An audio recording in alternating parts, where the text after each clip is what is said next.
All right, it is finally happening.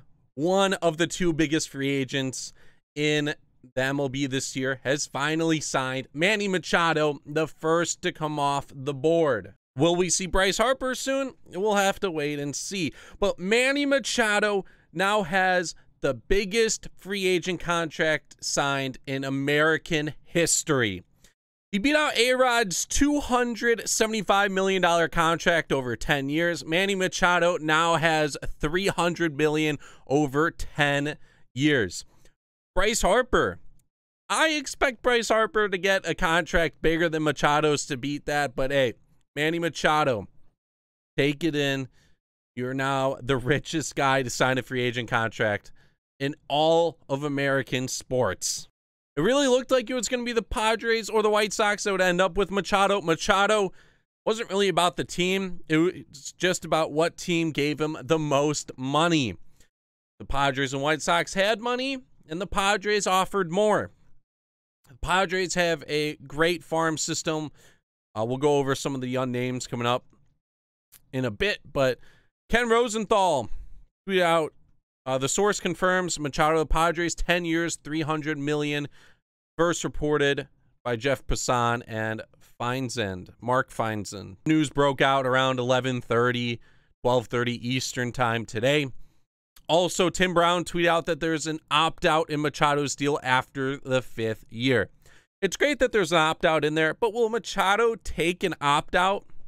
I don't think so.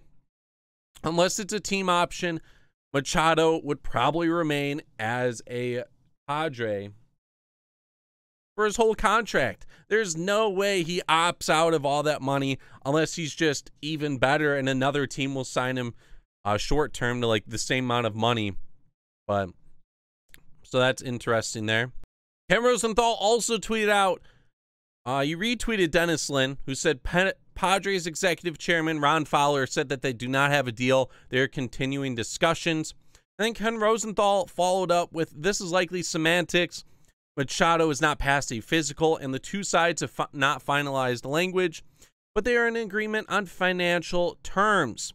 So yeah, officially, Machado hasn't signed. He has to go through the physical process and finalize the contract and whatever. But yeah, the money is there, and they have agreed on a set amount.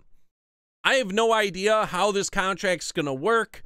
There will be details posted out later. Probably not in this video. I'm trying to get this out now, but I'm not sure if it'll be front-loaded, back-loaded, what's going to happen. So even though Manny Machado signed with the Padres and he just took whatever was the most money available, you still might be wondering why he signed with the Padres when they finished 66 and 96 last year. They didn't have a terrible team. They have guys returning like Eric Hosmer, who signed a deal there recently. Will Myers is still there. Hunter Renfroe is there with Manuel Margot. Their team is just okay. It's not the best. But over the span of 10 years, this could be a very great team. The NL West is already starting to get a little weaker in terms. The Giants aren't looking too good. The Diamondbacks shipped out all their talent. The Rockies, who knows how they'll be year to year. The Dodgers, they're going to be good. Dodgers are going to be good. No worry about them. But the Padres do have a good farm system. They have a lot of good young guys coming up. In the top 100, they have Fernando Tatis Jr., who's number 2 on the top 100 prospects. They have the number 15 prospect with Mackenzie Gore, a left-handed pitcher. They have Luis Urias at number 23. He's an infielder. Francisco Mejia, number 26, is a catcher, can play outfield. Number 34, Chris Paddock, is a right-handed pitcher. Luis Patino, right-handed pitcher, number 48. And then right after him at number 49, Adrian Morejon, I don't know how to pronounce his last name. You have at number 72, Michael Baez, a right-handed pitcher. Logan Allen, a left-handed pitcher at 74. Ryan Weathers, a left-handed pitcher at 93. They have 10 guys in the top 100 prospects for 2019. 10% of the top 100 prospects. So once those guys come up over the next year or two and they sign like maybe another big free agent next year's free agency, this team should be solid. They aren't going to do much in 2019, but for the future, I would be afraid of the Padres. Manny Machado is going to a great city. San Diego is lovely, one of the best cities to live in. They don't have the Chargers anymore, so a lot of San Diego's focus is now on the Padres. They have that superstar. He's going to drive people to go to the games. And I believe it was a fantastic choice that he chose the Padres.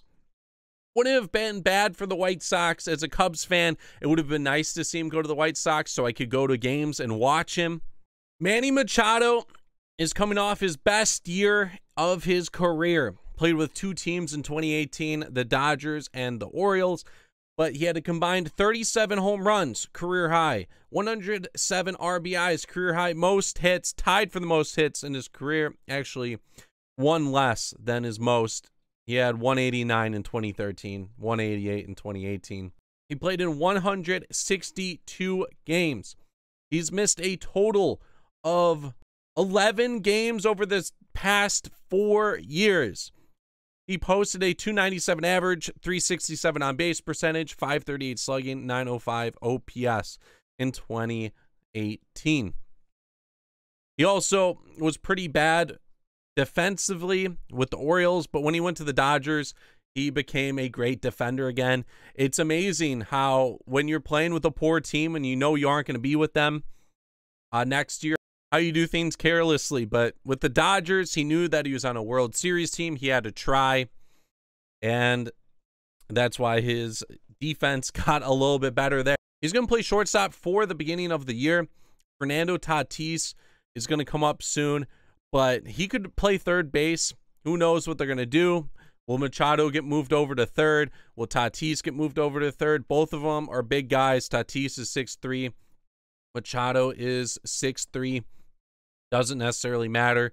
They might just have Tatis at third due to the veteran status of Manny Machado. But I don't think it's going to be too much of a problem. Also, Manny Machado, 10 years. I know people hate the 10-year deals now, but he's going to be 36 at the end of his 10-year contract.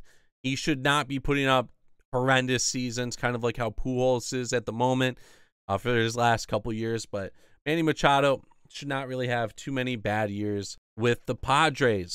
Also, while I'm recording this video, the White Sox offered Machado 8 years, $250 million. Higher value than the Padres yearly.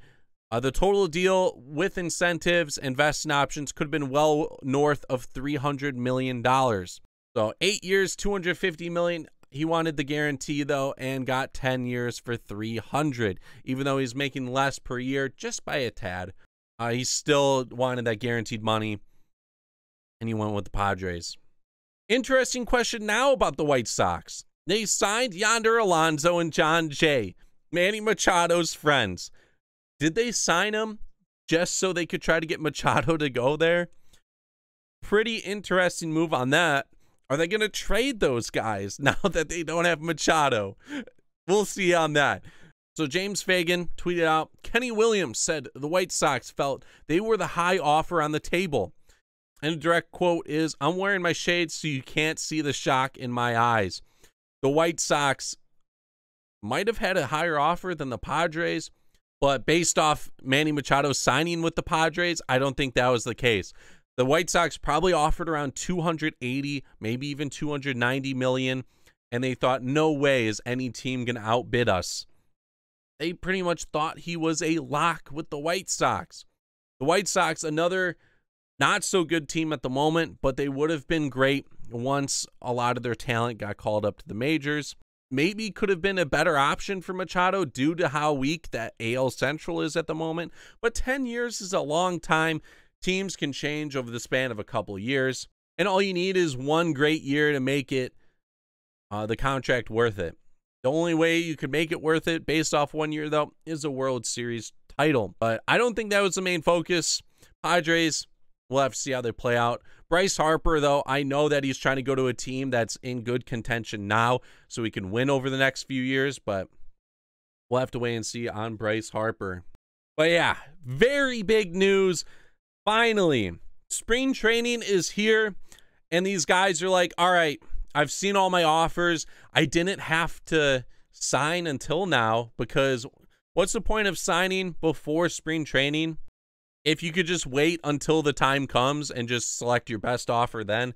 He didn't have to do anything before now. Now that spring training's happening and he's with the team, he just goes in like nothing happened. He'll go in. He's been doing workouts. These guys aren't sitting at home doing nothing. They were working out. They are ready for spring training. Now they just need to sign with teams, and they should be there and be prepared. The only difference would be if they wait a little bit longer, like Harper or Keuchel. If they wait like a week or two, might be bad, but I don't think it'll be too terrible.